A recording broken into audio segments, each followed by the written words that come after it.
ana oğluna kavuştu. Bugün bir ocak yine sustu,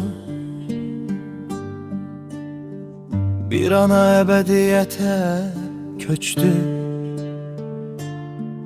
İllerle şehit balasının həsretiyle yaşadı, yaşadı.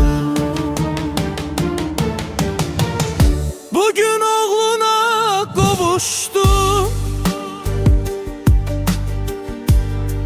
ayağına rahat uyu.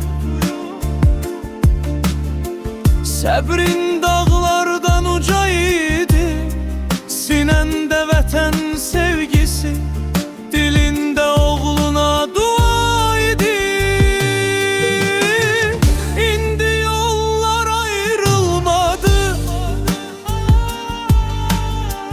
həsrət sona çatdı daha.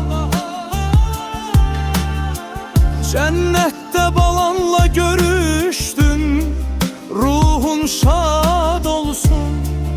Şehit anası, senin gözyaşın vətənə emanet. Senin adın gurur, sabır ve gayret.